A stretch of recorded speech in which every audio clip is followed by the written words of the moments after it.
Hi friends, இன்றைக்கி ஒரு ராகி மாவு வச்சு ஒரு சூப்பரான ராகி நூடுல்ஸ் தாங்க பண்ண போகிறோம். இது ரொம்ப ரொம்ப டேஸ்ட்டாக இருக்குங்க. வீட்டில் ஈஸியாக சூப்பராக குட்டீஸ்லேருந்து பெரியவங்க எல்லாரும் சாப்பிட்லாம். ஒரு ஹெல்த்தியான ஒரு ரெசிபிங்க. இதில் நிறைய வெஜிடபிள்ஸ்லாம் சேர்த்துருக்கேங்க. அதுவும் இல்லாமல் ராகி மாவில் பண்ணுறதுனால ரொம்ப ரொம்ப நல்லதுங்க. எப்படி பண்ணலாங்க பார்க்கலாம் வாங்க. அதுக்கு ஃபஸ்ட்டு நான் ஒரு கப்பு வந்து தண்ணி எடுத்துக்கிறேங்க. இது ஒரு 200 எம்எல் இருக்குங்க. இது கூட கொஞ்சம் உப்பும், கொஞ்சம் கோகனட் எண்ணெயும், தேங்காய் எண்ணெயும் ஊற்றி கொஞ்சம் நல்லா சூடு பண்ணிக்கலாங்க.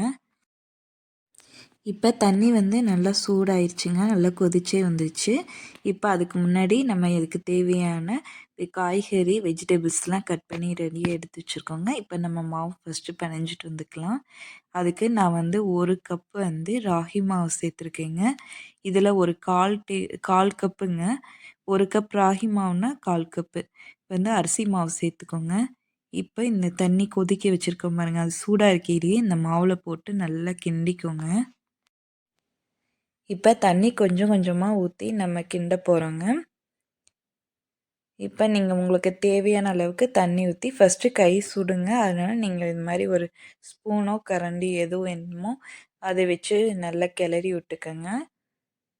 இப்போ இது கொஞ்சம் ஆறுன விட்டு கை பொறுக்கிற பதம் வரும்ல, லைட்டாக சூடு ஆறுனதுக்கப்புறம் நம்ம கைகளால் இதை நல்லா பிசைஞ்சு விட்டுக்கலாங்க.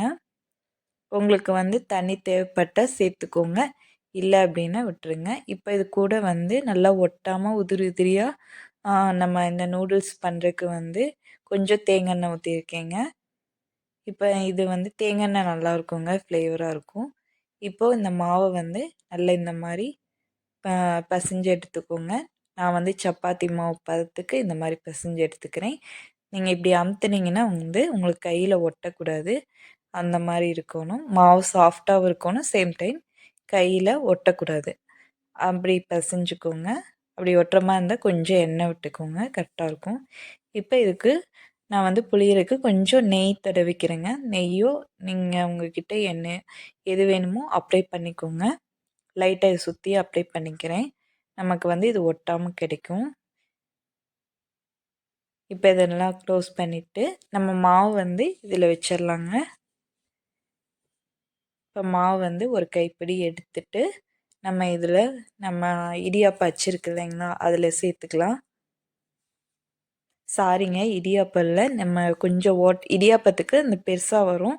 இப்போ இதில் வந்து கொஞ்சம் நம்ம நூடுல்ஸ் பண்ணுவோம்ல, அந்த மாதிரி இருக்கிற அச்சு எடுத்துக்கோங்க.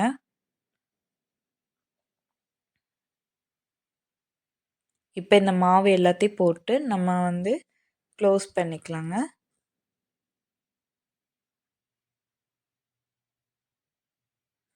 இப்போது நம்ம வந்து இது எல்லாத்தையும் இது பண்ணிவிட்டு நம்ம பிழைய ஆரம்பிச்சிடலாங்க.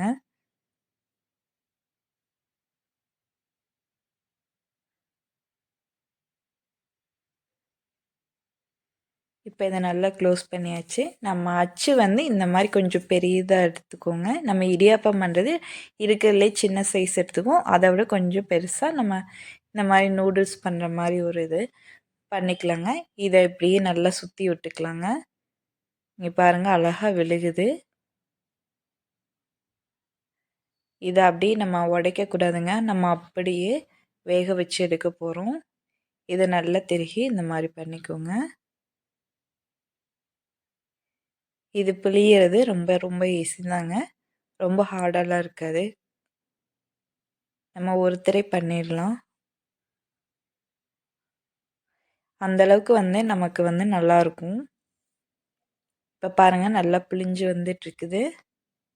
நம்ம அப்படியே இட்லி தட்டில் வச்சு வேக வச்சு எடுக்க போகிறோங்க.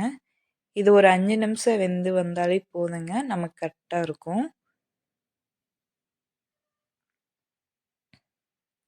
இப்போ நம்ம எல்லா மாவையும் இந்த மாதிரி போட்டாச்சுங்க. அவ்வளோதான். நம்ம இதை எடுத்து விட்டுட்டு அப்படியே நம்ம இட்லி பாத்திரத்தில் தண்ணி ஊற்றி வச்சிடுறோம். அடுப்பு ஆன் பண்ணுறோம். இப்போ கொதி வந்துச்சு. இப்போ நம்ம தட்டை தூக்கி வேக வச்சு எடுத்துக்கலாங்க. இது 5 நிமிஷம் வேக வச்சு எடுத்துக்கோங்க. நம்ம மூடி போட்டு வேக வச்சிடும். இப்போ 5 நிமிஷம் ஆயிடுச்சுங்க.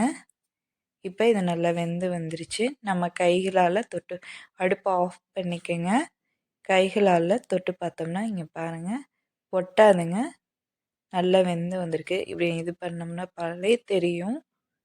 சூப்பரா வந்திருக்குங்க.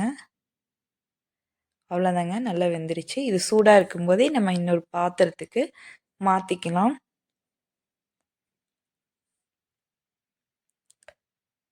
இப்போ இதை அப்படியே எடுத்து இன்னொரு பாத்திரத்தில் மாற்றிக்க போகிறோம்.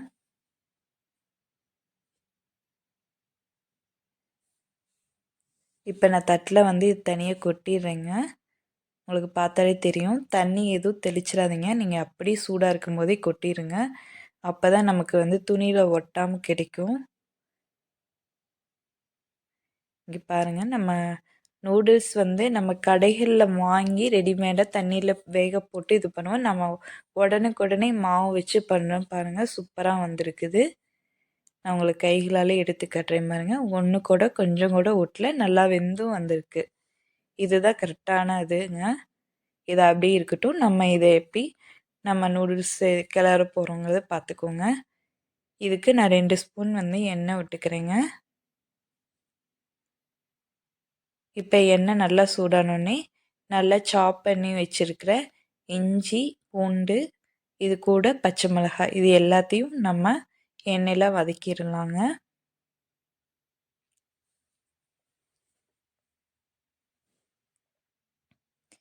இப்போ இதெல்லாம் வதங்கினதுக்கப்புறம் நம்ம வந்து ஒரு பெரிய வெங்காயம் இதை அப்படியே போட்டு ஒரு ஒரு வதக்கிடுவோங்க.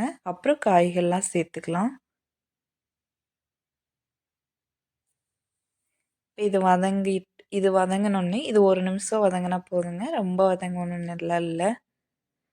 அப்படி நம்ம வந்து காய்கள்லாம் சேர்த்துடலாங்க. நான் இதுக்கு வந்து முட்டைக்கோசு, கேரட்டு, கொஞ்சம் பீன்ஸு, இது எல்லாமே எடுத்திருக்கேங்க. கேப்சிகம், குடைமிளகாய் இதெல்லாம் எடுத்திருக்கேன்.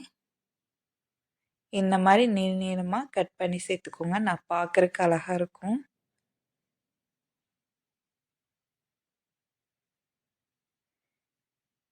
இப்போ இதை நல்லா கிளறி விட்டுக்கோங்க. இப்போ இது நல்லா வெந்து வர்றதுக்காக நம்ம கொஞ்சம் சால்ட்டு ஆட் பண்ணிக்கிறோம்.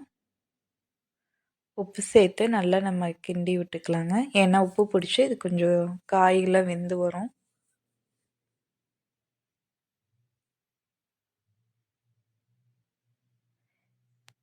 இப்போ கரம் மசாலா தூள் 1/2 ஸ்பூன் சேர்த்துக்கோங்க. உங்களுக்கு கரெக்டாக இருக்கும். இது ஒரு பெரட்டு தாங்க. ரொம்ப நேரம் குக் பண்ண வேண்டியதில்லை இது எல்லாத்தையும்.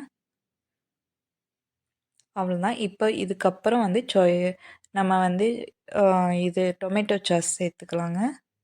இது ஒரு 2 ஸ்பூன் சேர்த்திக்கோங்க. கரெக்டாக இருக்கும். நான் அப்படியே போட்டிருக்கேன். இப்போ சோயா சாஸ் கொஞ்சம் சேர்த்திக்கோங்க. ஒரு 1/2 ஸ்பூன் இருக்கும், சேர்த்துக்கோங்க. இது எல்லாத்தையும் பரட்டிட்டு இப்போ நம்ம இதுக்கப்புறம் நல்லா பரண்டு வந்ததுக்கப்புறம் நம்ம நூடுல்ஸ் சேர்த்துக்கலாங்க. ராகி நம்ம வேக வச்சோம்ல, இதை அப்படியே சேர்த்துக்குவோம். இதை நல்லா கிளறி விட்டுக்கலாங்க. அவ்வளோதான், நல்லா பரட்டி விட்டு இது ஒரு நிமிஷம் நல்லா கிண்டினதுக்கப்புறம் அடுப்பை ஆஃப் பண்ணிடலாங்க. அவ்வளோதாங்க, சூப்பராக ரெடி ஆயிடுச்சு. அப்படியே நம்ம கடைகளில் கிடைக்கிற அதே நூடுல்ஸ் மாதிரி, ஆனால் பட் நம்ம ஹெல்த்தியாக செஞ்சுருக்கோம். இது நம்ம வீட்டிலே ட்ரை பண்ணிடலாங்க. நம்ம மாவு இருந்தாலே போதும். நம்ம ராகி மாவு இருந்தாலே நம்ம சூப்பரான ஒரு ராகி நூடுல்ஸு நம்ம வீட்டிலே செஞ்சு சாப்பிட்லாங்க. இது குழந்தைங்கலேருந்து பெரியவங்க எல்லோரும் சாப்பிட்லாம். அவ்வளோ ஹெல்த்தியாக இருக்கும், டேஸ்ட்டாக இருக்கும். ரொம்ப ரொம்ப டேஸ்ட்டாக இருக்குங்க. கண்டிப்பாக ட்ரை பண்ணி பாருங்கள். மறக்காமல் நம்ம சேனலை சப்ஸ்கிரைப் பண்ணிக்கோங்க. விதவிதமான ஒரு ஹெல்த்தியான டிஷ் அடுத்தடுத்து உங்களுக்கு நான் வீடியோவில் போஸ்ட் பண்ணுறேன். கண்டிப்பாக நம்ம சேனல் மறக்காமல் சப்ஸ்கிரைப்